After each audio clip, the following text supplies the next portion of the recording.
ভিডিঅ'টো চালে কিছু কথা আজি আপুনিও জানিব পাৰিব। এইখন হৈছে বৰশিল আশ্ৰম। ক'ত আছে, কেনেকৈ অৱস্থিত হ'ল এই আশ্ৰমখন, এই ভিডিঅ'টোৰ জৰিয়তে মই আজি আপোনাক সকলোখিনি ক'ম। মই যিখিনি জানো সেইখিনি এই ভিডিঅ'টোৰ জৰিয়তে আপুনিও জানিব। এই বৰশিল আশ্ৰমখন লাহে লাহে ডাঙৰ হৈছে। ইয়াত দেখিছে, মই দেখুৱাইছোঁ পথটো। সৃষ্টিকৰ্তাৰ ইচ্ছাৰ বাবে কিছুমান বস্তু আমাৰ ভূগৰ্ভত উপজে, ভূগৰ্ভত জন্ম হয়, কিছুমান বস্তুৰ আবিৰ্ভাৱ হয়, কিছুমান বস্তু উদগীৰ্ণ হয়।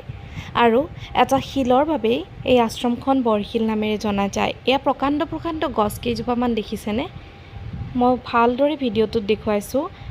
বহু ডাঙৰ ডাঙৰ গছ আছে এই আশ্ৰমখনত। এই মন্দিৰটো যে দেখিছে, এই মন্দিৰটোৰ পিছফালে আছে বৰশিলটো। শিলটো কোৱা মতে, জনবিশ্বাস মতে লাহে লাহে ডাঙৰ হৈছে, কিন্তু ইয়াৰ চৌপাশে নাই কোনো ধৰণৰ পাহাৰ। সমান ঠাইতেই এই শিলটোৰ সৃষ্টি হৈছিল। সৃষ্টিকৰ্তাই বিচাৰিছিল বাবে হয়তো ভগৱানৰ আন এক ৰূপ বুলি সকলোৱে বিশ্বাস কৰি আহিছে। এই মন্দিৰ ভাগৰ পিছফালেই সেই প্ৰকাণ্ড বৰশিলটো আছে। মই আপোনালোকক এই ভিডিঅ'টোৰ জৰিয়তে সকলোখিনি দেখুৱাম। কামৰূপ জিলাৰ কমলপুৰ মদাৰতলা অঞ্চলৰ বৰশিল গাঁও পঞ্চায়তৰ বৰগাঁৱত আছে এই বৰশিল আশ্ৰমখন। মন্দিৰটোৰ ভিতৰ চৰা এনেকুৱা, যিহেতু এতিয়া কোনো মানুহ নাই সেইবাবে মই দেখুৱাইছোঁ, ভালকৈ আপোনালোকে চাব পাৰিব।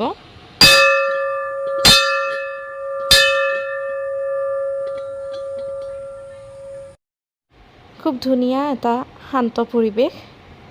চৌপাশে এতিয়া কেৱল সেউজীয়া গছ গছনি আৰু এই মন্দিৰ ভাগৰ ভিতৰলৈ এনেদৰে কিছু কিছু পৰিৱেশ মই আপোনালোকক দেখুৱাবলৈ চেষ্টা কৰিছোঁ। মন্দিৰ ভাগ লাহে লাহে চৌদিশটোৰ কেইবা ঠাইতো নতুন নতুনকৈ আৰু কিছুমান ভগৱানৰ মূৰ্তি স্থাপন কৰা হৈছে। এয়া হৈছে শিৱ মন্দিৰ, শিৱৰ মূৰ্তি এভাগ আছে আৰু এই পিছফালে যে দেখিছে সেইখিনিতে আছে বৰশিলটো।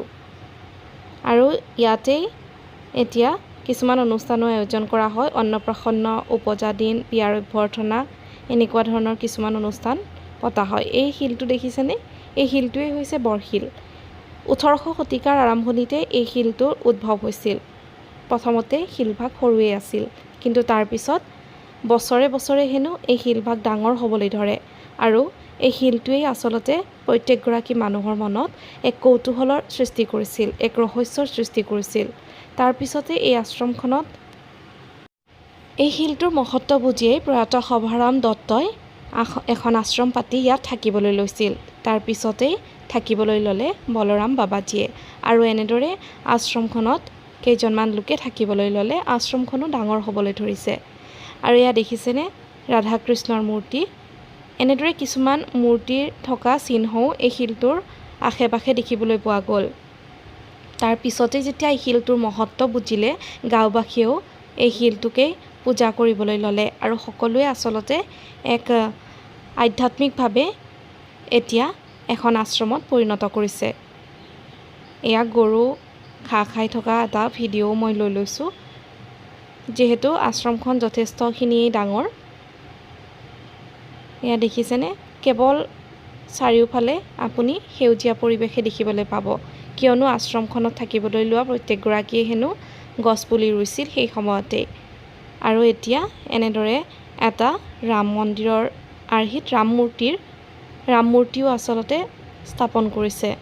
ভিতৰুৱা অঞ্চলত আছে বাবেই হয়তো এনেকুৱা ধৰণৰ আশ্ৰমৰ কথা বহু মানুহে নাজানে, কিন্তু আপুনি যদি সেইফালে যায়, এবাৰ এই আশ্ৰমখনত সোমাবচোন, মনটো কিবা এটা পবিত্ৰ লাগে আৰু এই শিলটো চাই সঁচাকৈয়ে ভাল লাগে।